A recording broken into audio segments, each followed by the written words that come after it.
Hello guys, it's me Muniba and welcome to Muniba's kitchen. जी, जैसा कि आप देख रहे हैं, ये है मेरा चीज़ केक जिसकी रेसिपी मैं आज आपको बताने वाली हूँ। तो चलिए स्टार्ट करते हैं। तो सबसे पहले आपके पास घर में कोई स्वीट बिस्किट्स हों तो आप उन्हें ग्राइंडर में डाल के ग्राइंड कर लीजिए। अगर ग्राइंडर नहीं इस्तेमाल करना चाहते तो ऐसे किसी जिप लॉक बैग में डाल के इसे बंद कीजिए और इसे पीस लीजिए अच्छी तरह। और अगर आपके ये बिस्किट स्वीट नहीं है तो इसमें 1 टेबलस्पून चीनी का शामिल कर दीजिए। मैं ग्राम क्रैकर्स यूज़ कर रही हूँ। तो ये है मेरे ग्राम क्रैकर्स। इसमें मैं डालूँगी 4 टेबलस्पून मेल्टेड बटर। आप इसमें नट्स भी ग्राइंड करके डाल सकते हैं, लेकिन कुछ लोगों को नट्स से एलर्जी होती है, इसलिए मैं इसमें नट्स नहीं शामिल करूँगी। अब इसे अच्छी तरह मिक्स करने के बाद मुझे चाहिए 9 इंच का एक पैन, जिसमें मैं अपना सारा मिक्सचर डाल के हाथों से या किसी ग्लास की मदद से नीचे की तरफ दबा दूंगी ताकि ये बॉटम में और साइड्स पे इवनली चिपक जाए। अब इसे रखते हैं एक साइड पे और आते हैं अपनी मेन डिश की तरफ। और अगर आप ये क्रस्ट हार्ड पसंद करते हैं तो इस पॉइंट पे अपनी क्रस्ट को ओवन में रख के 350 डिग्री फ़ारेनहाइट पे 10 मिनट के लिए पका लीजिए। ये आपकी क्रस्ट मुकम्मल तैयार होगी। अब नेक्स्ट मैं आपको बताती हूँ कि मुझे अपने चीज़ केक के लिए क्या क्या चाहिए। तो सबसे पहले मुझे चाहिए अंडे 3 अदद, चीनी 175 ग्राम्स और क्रीम चीज़ 280 ग्राम्स, नमक half tea spoon, all purpose flower 2 tablespoons और सावर क्रीम हाफ कप। अब मैं इस्तेमाल करती हूँ अपना स्टैंड मिक्सर, और अगर आप चाहें तो हैंड मिक्सर का इस्तेमाल भी कर सकते हैं। ज़रा टाइम ज़्यादा लगेगा लेकिन चीज़ केक बिल्कुल परफेक्ट बनकर तैयार होगा। सबसे पहले मैं इसमें डालूँगी अपनी 280 ग्राम्स ऑफ क्रीम चीज़, जो कि होती है 1 सही 1/4 कप। और याद रखिएगा कि चीज़ केक बनाने के लिए इसके सब इंग्रेडिएंट्स एक रात पहले फ्रिज से निकाल के बाहर रख दीजिएगा। कुछ भी ठंडा नहीं होना चाहिए, वरना केक जब अब बन के बाहर आएगा तो देखने में तो ठीक लगेगा, लेकिन जैसे ही आप इसे ठंडा करने के लिए रखेंगे ये बिल्कुल श्रिंक हो जाएगा, सुकड़ सा जाएगा।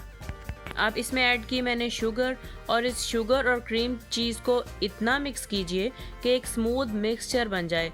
अब कुछ और टेस्ट के लिए इसमें जाएगा सॉल्ट, और नमक भी सिर्फ आधा चाय का चम्मच। और टाइम के साथ साथ अपने बॉल को नीचे तक हिलाते जाइए ताकि सब इंग्रेडिएंट्स आपस में मिक्स हो जाएं। कुछ ऐसा ना हो जो बॉल के नीचे लगा रह जाए। तो चीज़ केक बनाना एक मुसलसल मिक्सिंग है कि सब इंग्रेडिएंट्स आपके साथ पड़े हों, और हर 5 मिनट के बाद आप कुछ ना कुछ इसमें शामिल करते जाएं मज़ीद टेस्ट के लिए।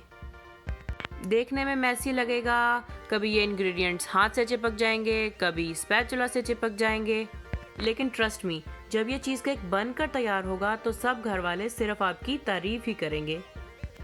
जी, तो अब टाइम है इसमें कुछ सावर क्रीम डालने का, जो कि मैंने ली है आधा कप। और अगर आपके एरिया में सावर क्रीम अवेलेबल नहीं है तो मैं डिस्क्रिप्शन बॉक्स में इसका लिंक दे रही हूँ, आप अपने घर पे भी तैयार कर सकते हैं। अब मैं ऐड करूँगी जी 1 टीस्पून वनीला एसेंस, जो कि है 5 ml। और ये वनीला एसेंस हर केक की खुशबू को मज़ीद बढ़ा देता है। एक बार फिर बॉल को नीचे तक हिलाया, सब कुछ मिक्स किया, और फिर पैडल अटैचमेंट, और एक बार फिर मशीन की स्टार्ट।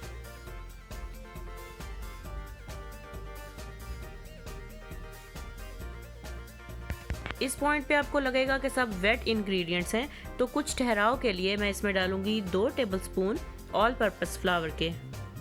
ये केक को कुछ ठहराव देगा और आपका केक ज़्यादा लिक्विडी नहीं होगा।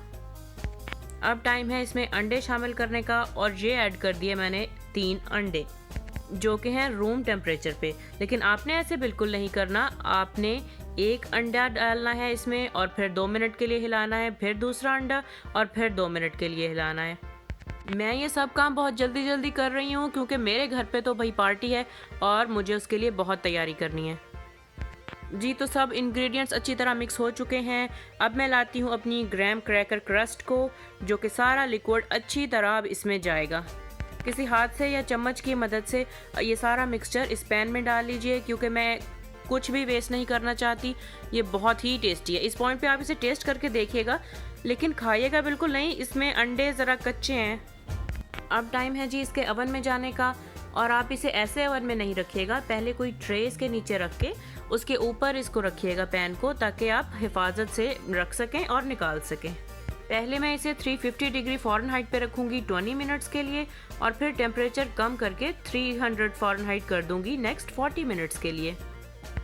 और ये केक तैयार होने के बाद मैंने 8 आवर्स के लिए फ्रिज में रखा है। आप ओवरनाइट भी रख सकते हैं। और देखिए कितना प्यारा ये बनकर तैयार हुआ है, बिल्कुल स्मूथ सरफेस है ऊपर से, और अंदर से इसकी लेयर्स चेक कीजिए, कुछ बर्न नहीं हुआ, बिल्कुल क्रीमी और स्मूथ टेक्सचर है। उम्मीद है आपको पसंद आया होगा, तो सब्सक्राइब कीजिए मुनीबास किचन।